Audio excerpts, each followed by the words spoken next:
안녕하세요. 자, 사회문화 두 번째 시간입니다. 수업을 하기에 앞서서 여러분들이 지금 온라인 수업을 듣고 있는데 지금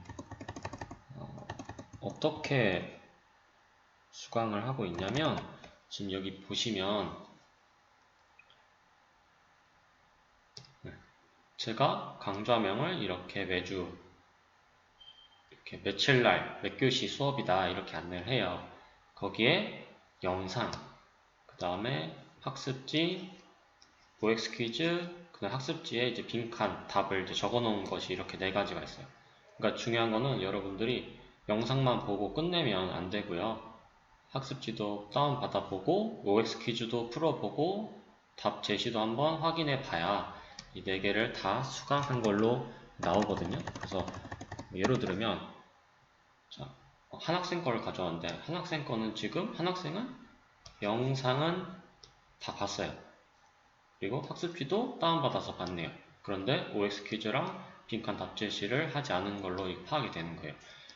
이렇게 각각의 내용들이, 항목들이 나오기 때문에 여러분들이 꼭 나머지들도 다 확인해서 공부해야 됩니다. 영상을 일부러 50분으로 하지 않는 이유가 이 나머지 부분들도 같이 주도적으로 학습하라는 의미에서 50분으로 꽉꽉 채우지 않고 수업을 하는 것이므로 이 점 유의해서 학습하시면 되겠고요. 이제 오늘 수업 진행하도록 하겠습니다. 자, 먼저 첫 번째 사진 한번 보시면 아마 많이 본 친구들이 있을 거예요. 어떤 동물이 보이나요? 네. 지금 만약에 여기를 입으로 부리로 보면 오리처럼 보이죠. 여기가 눈이고. 그런데 만약에 여기가 아니라 여기를 입으로 생각하고 여기가 눈, 여기를 귀라고 하면 토끼처럼 보여요. 그러니까 오리로도 보일 수도 있고 토끼처럼 보일 수도 있어요. 자, 두 번째 것도 보면 이거는 뭐가 보이나요? 이것도 이제 대표적으로 두 개 정도 보이는데 여기가 눈, 그 다음에 여기가 지금 볼, 여기가 지금 턱선, 귀, 그리고 이거 전체가 이제 머리카락으로 파악을 하면 젊은 사람으로 보이죠. 지워볼게요. 젊은 사람으로. 그러니까 옆모습을 이렇게 보는 거예요. 왼쪽 옆모습을. 그런데 만약에 이걸 귀로 보지 않고 이것도 눈, 이것도 눈. 이건 턱선이 아니라 큰 코로 보고 이걸 입으로 보고 이걸 머리카락으로 보면 젊은, 아니, 늙은 사람으로 보이죠. 할머니로 보인다는 거예요. 그러니까 이렇게 보면 젊은 여성처럼, 젊은 사람처럼 보이지만 여기를 전체를 입으로 보고 얼굴로 본다면 할머니처럼 보이기도 하죠. 세 번째 그림도 마찬가지예요. 지금 여러분들은 뭐가 보이나요?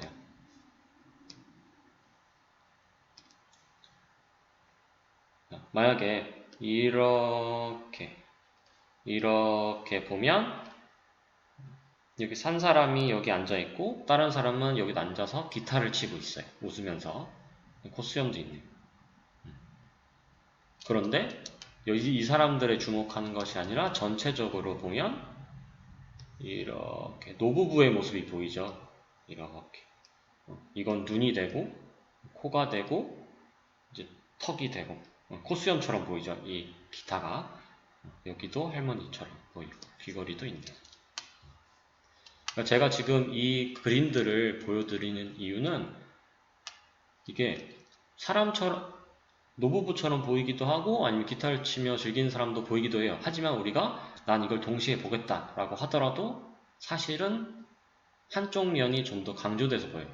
나는 좀 노부부로 더 잘 보인다든지 아니면 난 여기 안에 기타 치는 사람이 더 잘 보인다든지 다른 그림들도 마찬가지라는 거예요. 무슨 말이냐면 사람은 이 토끼와 오리를 동시에 한꺼번에 인지하지 않는데요. 대부분이. 그러니까 토끼로 보면 토끼로 보고 오리로 볼 땐 또 오리로 보고 그렇다는 거예요. 오리로 보고 싶을 땐 여기가 입으로 보이지만 토끼로 보고 싶을 땐 여기가 입으로 보인다는 겁니다. 다시 말하면 인간의 인지 능력은 이렇게 한 그림에서 모든 것을 다 보는 것이 아니라 특정 부분을 이해한대요. 인지하고. 그러니까 다시 말하면 사회를 바라보는 관점도 사회를 바라본 모든 사람이 다 똑같이 사회를 바라보지 않는다는 거예요. 이 사회를 바라보는 관점도 사람마다 다 다르게 다양하게 관점이 존재한다라고 하는 것입니다. 그래서 오늘은 개략적으로 사회를 바라보는 관점이 크게 어떻게 나누어지는지를 살펴보고 기능론까지 설명하도록 하겠습니다. 그래서 우리는 사회를 바라보는 관점을 크게 거시적 관점과 미시적 관점으로 구분을 해요. 거시적 관점은 넓게, 미시적 관점은 그보다는 조금 좁게 라고 생각하면 됩니다. 우리가 많이 예로 드는 거는 숲을 볼 것이냐, 나무를 볼 것이냐, 숲같이 여러 가지 나무들의 군락을 한꺼번에 볼 것이냐, 그거는 거시죠. 그 다음에 숲이 아니라 그 숲에 있는 특정한 개개인의 나무들에 주목할 것이냐가 미시적 관점이라고 합니다. 그래서 우리의 사회문화에서 가장 큰 사회를 바라보는 관점은 거시적 관점, 미시적 관점 이렇게 두 가지로 구분을 합니다. 좀 더 자세히 설명을 해드리면 자, 거시적 관점은 결국 뭐냐? 사회에 주목하는 거예요. 사회와 개인 중에 사회, 즉 사회 구조에 초점을 두고 사회를 설명하려고 해요. 사회 구조에 초점을 두고 그래서 대표적으로 여러분들 배우는 것이 기능론과 갈등론이라는 이론입니다. 그 다음에 미시적 관점은 사회보다는 개인의 행위에 주목합니다. 그래서 여러분들이 배우는 것은 상징적 상호작용론인데 이거는 다음 시간에 배워보도록 하겠습니다. 자, 그러면 같이 포함되어 있는 학습지 보세요. 자, 거시적 관점과 미시적 관점을 이렇게 표로 정리를 했는데요. 자, 거시적 관점부터 보겠습니다. 의미 보시면 사회문화 현상을 이해할 때 뭐를 주목한다고 했냐면 아까 사회 구조에 주목한다고 했죠. 사회 시스템이나 제도 등 개개인의 행위를 초월하는 것. 개개인의 행위를 초월한 사회 전체에 초점을 맞추는 겁니다. 사회 전체에 초점을 맞춘다. 개개인에 주목한 것이 아니라 사회 전체에 주목하는 것입니다. 제가 적는 거 여러분들 같이 따라 적으세요. 아까 얘기했듯이 관련된 이론은 기능론과 갈등론이에요. 그리고 장점으로는 사회 구조의 영향력, 사람한테 사회 구조의 영향력이 얼마나 큰지를 설명하는데 유리합니다. 제가 지금 여러분들 앞에서 이렇게 영상을 통해서 수업을 하는 것도 저의 의지도 있지만 사실은 사회 구조의 영향이 더 크죠. 지금 코로나19 위기 상황이 있다 보니까 국가가 교육은 원격 수업을 하라라고 해서 거대한 사회 구조의 영향을 받아서 제가 지금 이렇게 영상 수업을 하고 있는 거죠. 하지만 단점으로는 인간의 자율성과 능동성을 강구할 수 있다. 국가에서 원격 수업을 하라고 하더라도 선생님들마다 하고자 하는 원격 수업의 방식이 다 다를 수 있다라는 것. 다 다르게 하고 있다는 것. 그리고 미시적 관점을 보겠습니다. 미시적 관점은 일상생활에서 이루어지는 개인의 상호작용, 그리고 개개인의 주관적인 세계에 초점을 맞추는 겁니다. 미시적 관점은 이제 상징적 상호작용론을 설명할 때 좀 더 자세하게 설명해 드리도록 할게요. 그래서 관련 이론은 상징적 상호작용론 이렇게 서로 반대된다고 했죠. 제가 지난 시간에 자연현상과 사회문화 현상을 이제 비교하면서 설명했어요. 근데 비교해서 설명한 이유가 서로 반대되는 개념을 한꺼번에 공부하면 더 그 개념을 명확하게 이해할 수 있기 때문이라고 했었거든요. 이것도 마찬가지라는 거예요. 거시적 관점의 장점은 반대로 미시적 관점의 단점이 되겠고 거시적 관점의 단점은 미시적 관점의 장점이 되겠죠. 서로 반대되는 개념이니까. 그러니까 거시적 관점은 오히려 인간의 자율성과 능동성을 이제 못 본다라고 했지만 미시적 관점은 오히려 거기에 주목한다는 거예요. 그렇기 때문에 개인의 능동적 행위에 의해 발생한 현상을 설명하는데 유리하다라고 하는 겁니다.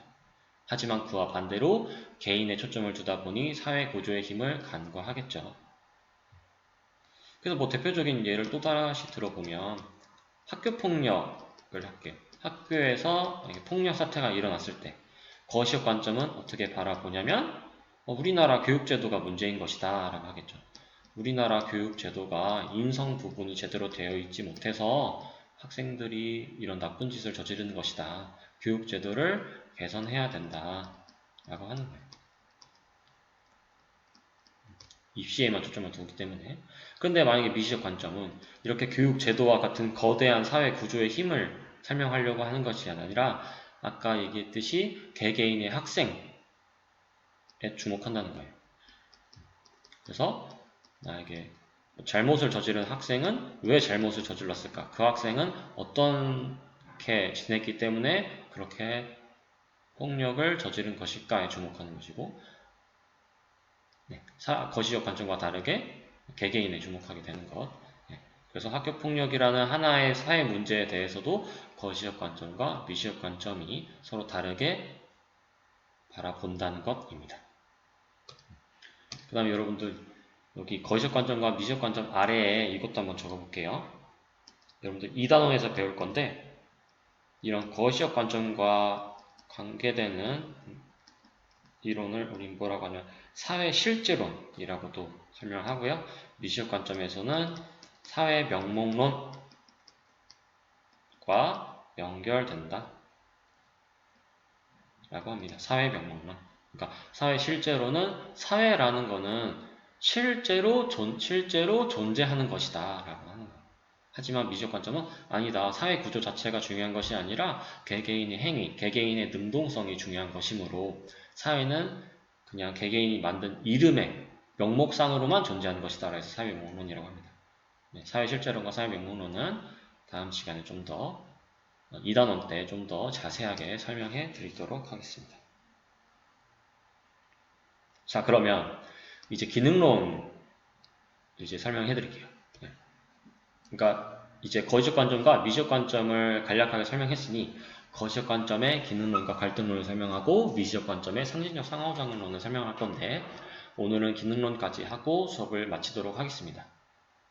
자, 저번에 말씀드렸다시피 이 네모 빈칸은 여러분들한테는 그냥 텅 비어 있을 거예요.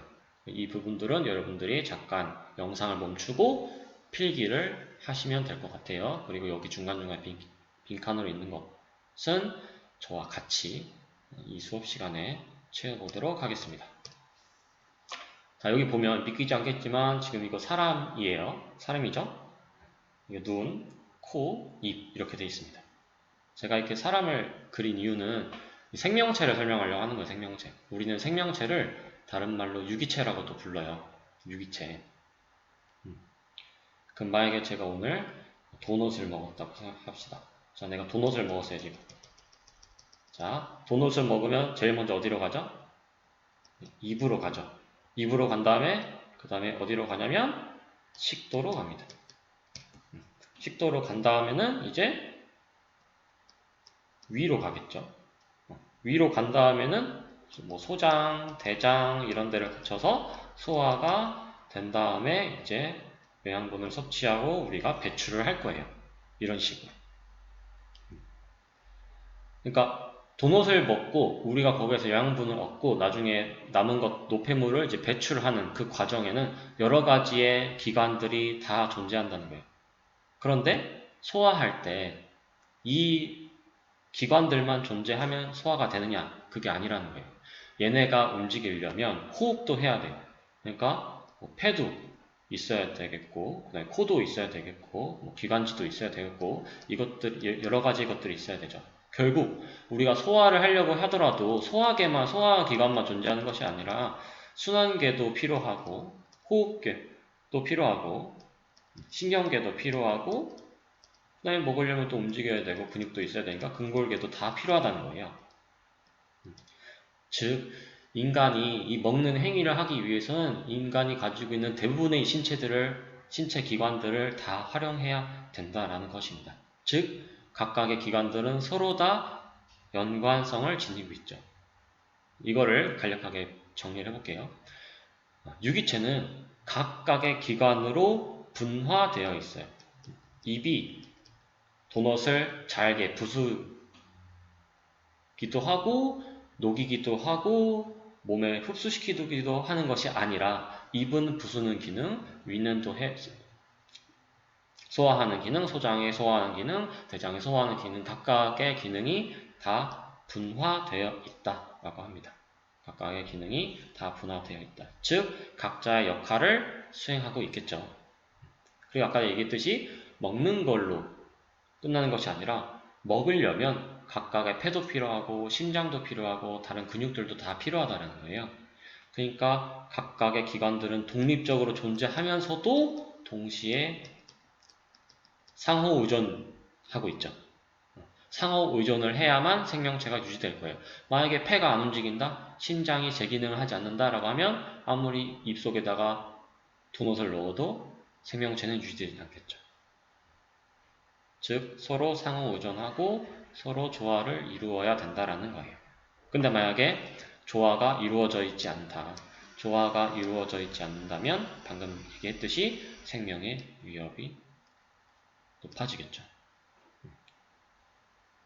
또 우리가 또 기억해야 될 특징 중에 하나는 뭐냐면 항상성이라는 거예요. 항상성. 우리 지금 어딜 가나 이제 온도를 재죠. 학교에서도 지금 열 화상기를 통해서 온도를 재는데 제가 만약에 36.5도예요. 36.5도. 근데 만약에 제가 오늘 뭐 달리기를 한다고 쳐요. 달리기를 해서 막 미친듯이 뛰었어요. 미친듯이 많이 뛰면 막 나중에 막 열도 나고 막 계속 뛰니까 호흡도 딸리고 하니까 헤헷거리기도 하고 막 그런단 말이에요. 근데 중요한 건 제가 우리의 신체가 항상성이 있다고 했어요. 항상성. 만약에 항상성이 없다면 항상 동일한 성질을 지니고 있지 않는다면 달리기를 했을 때 만약에 헥헥거린단 말이에요. 항상성이 없다면 죽을 때까지 계속 헥헥거려야 할 수도 있어요. 하지만 실제로 그렇지 않다는 거예요. 일정 시간이 지나면 다시 호흡이 돌아오고 체온도 굉장히 원래 36.5도여야 되는데 너무 많이 햇볕 아래에서 뛰다 보니까 36.5도가 아니라 37도까지만 갑자기 뛰어오를 수도 있지만 결국 언젠가는 원래대로 돌아온다는 거예요.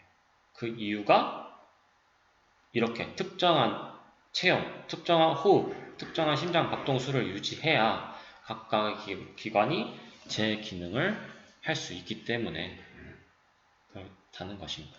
그래서 우리의 신체는 항상 원래 정상적인 상태로 돌아오려는 항상성을 지니려고 노력한다라는 것입니다. 우리 몸이 이렇게 돼 있다는 거예요. 제가 지금 생명시간도 아닌데 이렇게 신체에 대해서 설명한 이유는 이 기능론이라는 이론은 우리 사회가 이 생명체와 완전 동일한 특징을 가지고 있다라고 해서 그래요. 그래서 이 전제에다가 뭐라고 쓰냐면 사회는 유기체와 유사한 체계를 지니고 있다라 해서 기능론은 사회 유기체설이라고도 부릅니다. 그러니까 유기체와 사회는 굉장히 유사한 특징을 지니고 있다. 그래서 여기서 등호 표시해 주시면 됩니다. 자, 그러면 방금 설명했던 유기체의 특징을 바탕으로 사회를 바라볼 건데요.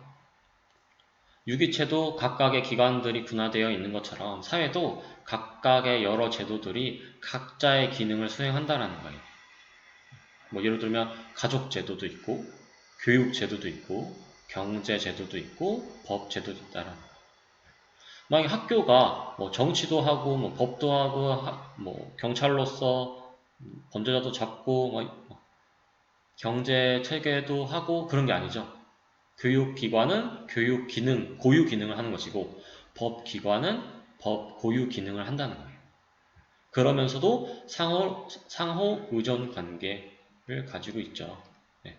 만약에 지금 의료 체계를 예로 들으면 지금 의료 체계 굉장히 큰 전염병 때문에 사회적 거리두기를 하라고 했어요. 근데 만약에 교육제도가 아니야, 우리는 가르치는 게 더 중요하니까 사회적 거리두기 하지 않을 거야 라고 하고 자기 멋대로 해버리면, 상호 의존을 하지 않으면 사회가 유지가 되지 않고 바이러스가 엄청나게 퍼지겠죠.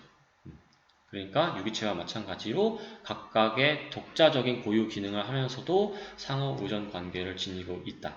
그래서 이 상호 의존을 바탕으로 사회 유지가 되고 존속이 된다. 존속이 유지된다는 말과 뭐 거의 유사해요. 그렇기 때문에 각각의 기능은 서로 조화와 균형을 이루어야 한다라고 합니다. 그래서 우리는 이걸 다른 말로 각각의 기능들이, 각각의 부분들이 체계라고 하는데, 무슨 체계라고 하냐면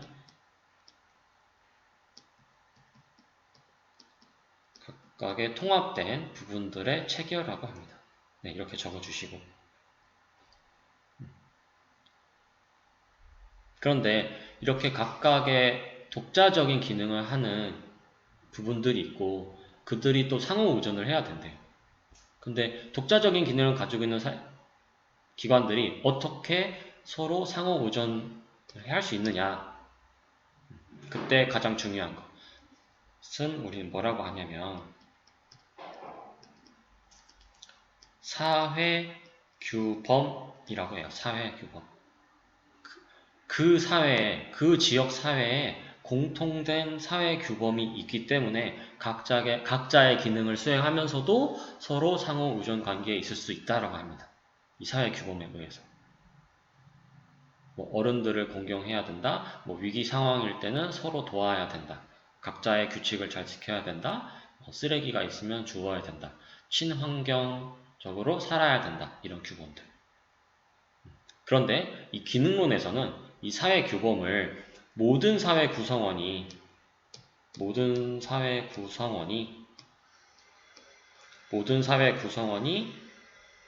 합의한 것이다. 합의에 의해서 이 사회 규범을 만든 것이다 라고 설명합니다.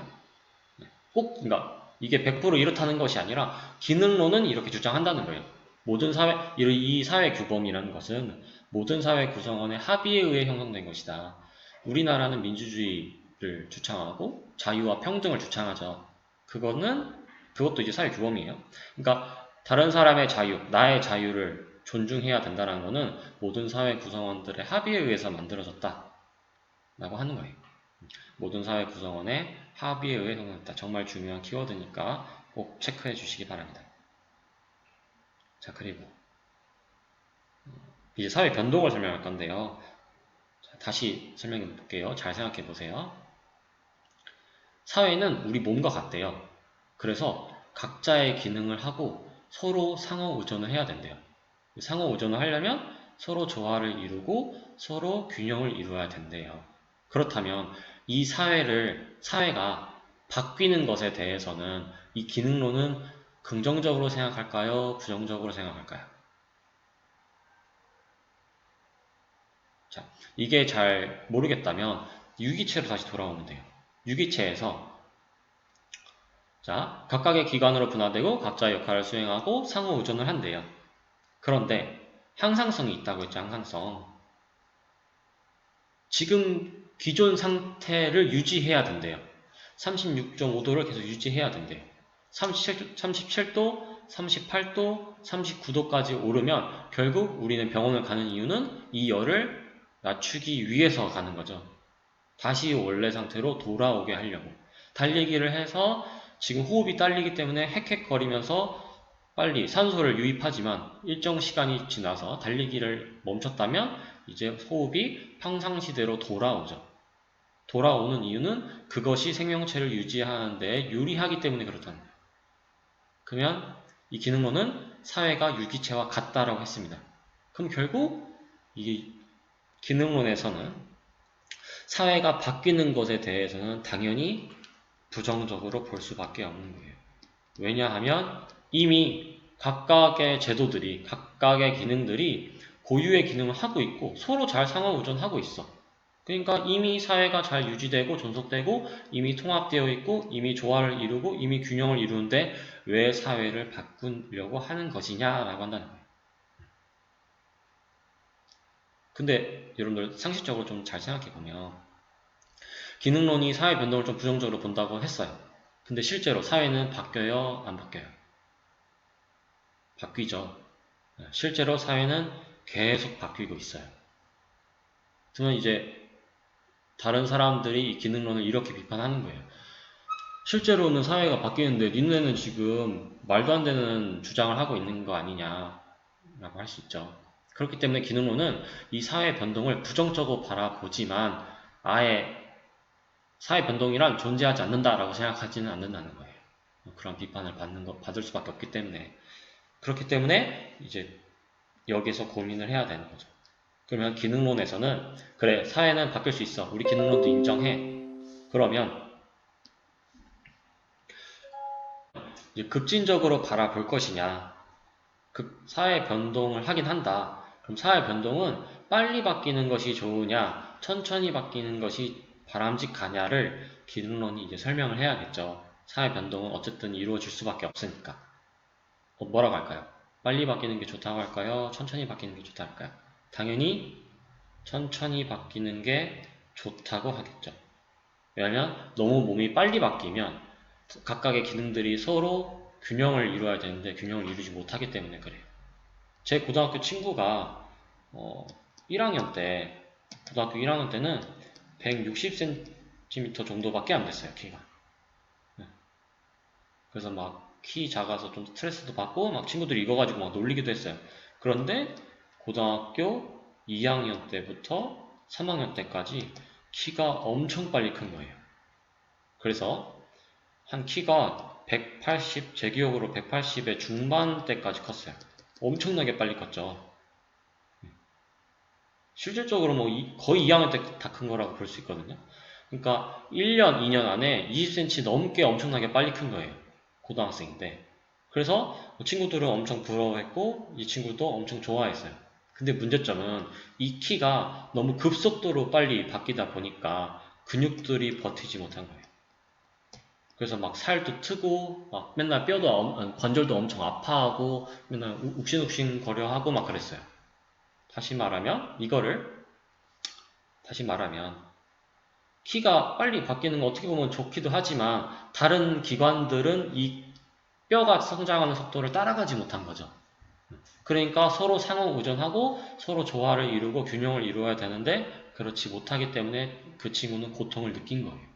그러니까 사회는 유기체와 같다, 생명체와 같다라고 설명하는 기능론에서는 급진적인 것보다는 빨리 변하는 것보다는 점진적, 천천히 변하는 걸 선호할 것이다 라고 하는 것입니다.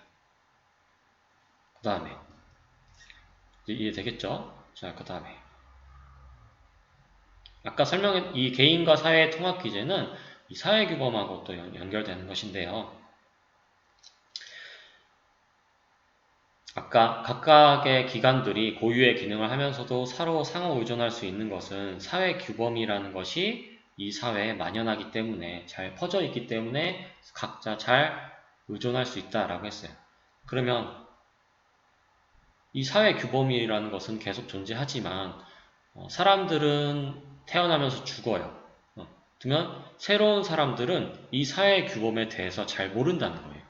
그런데 이 사회 규범에 대해서 잘 모르는 사람들은 결국 또 이 사회에 살아가야 되기 때문에 결국 또 각각의 기관에 속하게 될 것이고 각각의 기관에 속하면서 각자의 고유 기능을 수행해야 된다는 거예요. 그러려면 이 사회 규범은 한 사람이 죽어서 사라지는 것이 아니라 새로운 사람이 계속 나타나도 계속 그 사람한테 이 사회 규범을 설명해 줘야 되고 이해하게 해야 되고 이 사회 규범을 실천하게 해야겠죠. 그거를 이제 개인과 사회의 통합 기제라고 하는데 우리는 그것을 뭐라고 부르냐면 사회화라고 불러요. 사회화. 사회화. 그래서 사회화도 이 단원에서 배울 건데요. 사회화의 대표적인 기관은 바로 여러분들이 지금 물론 다니고 있진 않지만 원격 수업을 듣고 있는 학교죠. 학교가 이 사회 규범을 가르쳐주는 기관이라고 생각하면 됩니다. 그래야 이 대한민국에 적합한, 대한민국에 도움이 되는 사람으로 양성하기 위해서 그렇다. 그러니까 기능론은 이 학교를 긍정적으로 바라볼 수밖에 없겠죠. 이건 다 이렇다는 것이 아니라 기능론은 이렇게 생각한다는 거예요. 기능론은 이렇게 바라보고 있다는 것이니까 꼭 여러분들이 유의해 주셔야 됩니다. 그렇기 때문에 단점은 기득권층, 기득권은 이미 이익을 가지고 있는, 이익을 얻고 있는 사람을 기득권층이라고 해요. 돈 많은 사람들? 뭐 예를 들면 돈 많은 사람과 가난한 사람들로 하면 돈 많은 사람들이 기득권이 되겠고요. 이미 돈을 가지고 있으니까. 그러면 해볼게요. 교사와 학생을 생각해 볼게요. 그럼 여러분들이 생각하기에 교사와 학생 중 누가 더 기득권인 것 같아요? 네. 당연히 교사가 더 권리를, 이익을 많이 가지고 있죠. 그래서 교사가 학생에 비해서 기득권이라고 할 수 있어요. 그러니까 이 기득권의 이익을 대변할 수밖에 없다라고 하는 거예요.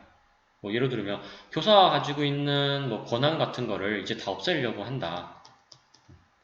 교사가 왜 그런 걸 이득을 봐야 돼? 왜 학생은 교사한테 맞아야 돼? 왜 학생은 무조건 부정의한 교사의 지시에도 따라야 돼? 이건 잘못됐어. 라고 잘못됐어. 교사의 이익 중에 잘못된 것이 있어. 고쳐야 돼. 라고 주장할 수 있죠.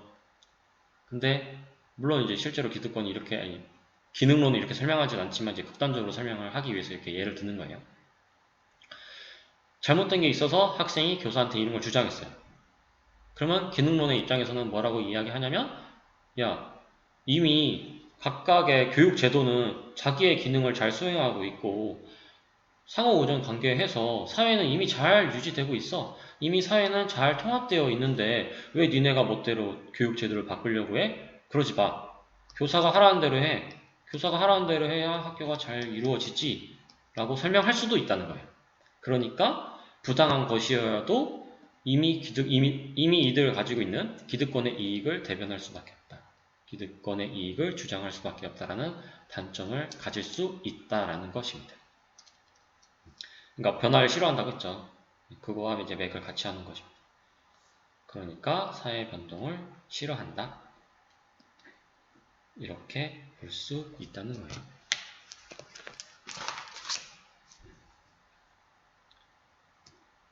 기능론을 일단 이렇게 설명을 했고요. 이게 사실 사회학적 관점이 굉장히 어려워서 제 설명만 듣는다고 해서 완벽하게 이해는 되지 않아요. 그래서 여러 번 여러분들이 꼭 복습을 해 주셔야 가능합니다. 좀 더 위로 올라가서 기능론 빈칸 채우고 끝내보도록 하겠습니다. 자, 아까 기능론은 사회는 유기체와 같다고 했죠. 그래서 사회 유기체설을 주장을 한다고 했고요. 기본 입장 보시면 사회 구성 요소들은 무슨 관계라고 했냐면 서로 상호 의존 관계다. 그래서 사회 전체의 유지와 통합에 필요한 기능을 분담하여 수행한다. 분담하여 수행한다. 나눠서. 그렇기 때문에 중요한 키워드는 아까 설명했던 것 중에 하나가 조화로워야 된다. 서로 균형을 이루어야 되고 안정을 중요하게 생각하고 통합을 강조한다. 실제로 여러분들 시험 문제에서 수능에서 이러한 단어들이 굉장히 자주 나와요. 그래서 기능론이라고 설명 안 해놓고선 막 이렇게 문단이 나와요. 이 문단에 이런 단어들이 계속 나와요. 그러면 이건 기능론에 대한 설명이구나 라고 이해하시면 됩니다. 자, 사회 규범은 사회 구성원들의 뭐의 규범이라면 아까 설명했던 합의의 결과물이다. 그런데 이 사회 규범은 아까 어떻게 전수된다고 했냐면 사회화를 통해서 전수된다고 했죠. 네, 사회화.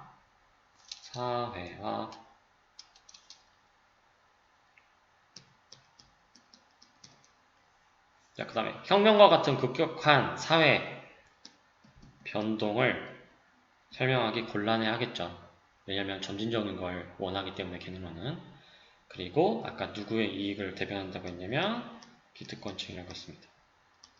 기득권층의 이익을 대변하는 논리로 이용될 수 있다. 네, 이거 적어주시면 되겠고요. 그 다음에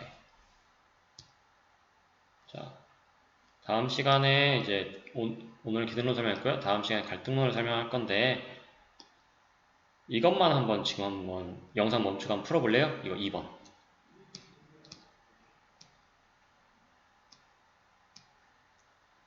미시적 관점, 거시적 관점 중에 이 글은 어느 관점인지 한번 풀어보세요. 지금 멈춰서. 그러면 저는 설명을 해볼게요. 자, 우리나라는 97년 IMF 외환 위기를 겪었대요. 그래서 근로자가 실업자로 전락했대요. 또 어느 국가에서는 전쟁이 발생해서 시인이 군인이 되기도 했대요. 역사적으로 시민혁명, 산업혁명을 거치면서 귀족은 자본가가 되기도 하고 아니면 몰락하기도 했대요. 이처럼 개인의 삶은 자신의 의지가 아니라 사회 구조에 의해서 형성된다. 여기 이미 답이 나와버렸네요. 사회 구조에 의해 가려버리네요. 사회 구조에 의해 결정된다 라고 하는 것입니다. 네. 그러니까 개인의 삶을 이해하려면 개인이 아니라 사회 구조에 초점을 둬야 된다. 자, 그럼 답이 뭐예요? 거시적 관점이에요? 미적 관점이에요? 지금 넓게 바라보는 것이므로 네. 이거는 지금 거시적 관점이죠.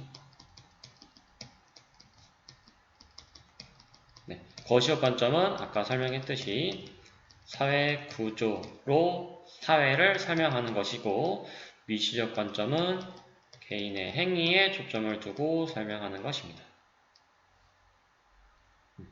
어려우니까 기능론에 대해서 꼭 다시 한번 복습해 주시면 좋겠고 네, 오늘 영상은 여기까지 하도록 하겠습니다. 듣느라 수고 많으셨고 오늘은 퀴즈는 없고요. 다음 시간에 갈등론을 배울 때 제가 퀴즈를 내도록 하겠습니다. 수고 많으셨습니다.